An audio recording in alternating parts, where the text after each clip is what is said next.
আসসালামু আলাইকুম প্রিয় দর্শক, আজকে আপনাদেরকে এমন একটি জিনিস দেখাবো, তা হলো ঢাকার বুকে থেকেও ঢাকার খুব নিকটবর্তী কাছে, সেটা হলো সাভার। তো সাভারের এখানে গ্রামের যে একটা পরিবেশ, এখানে আপনাদেরকে যদি একটু দেখাই, এখানে বেগুন এবং ফুলকপির চাষ করা হয়েছে।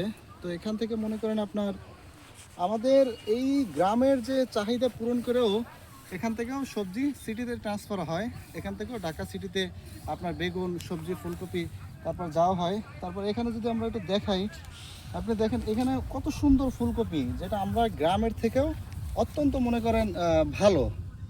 তো সত্যিই আসলে মনোমুগ্ধকর একটা পরিবেশ। তো আমরা যদি আরেকটু সামনের দিকে দেখাই, তো এখানে আমরা আরও একটু দেখাবো, এই পাশে অনেক বেগুন গাছ আছে। তো সত্যিই মনে করেন অসাধারণ।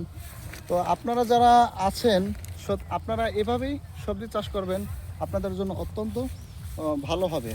তো এখান থেকে আপনারা আরেকটু বেগুনের চারা দেখাবো, অনেক বেগুন ধরছে। ঠিক আছে, তো ভালো থাকবেন, সুস্থ থাকবেন, এই কামনাই করি। আল্লাহ হাফেজ।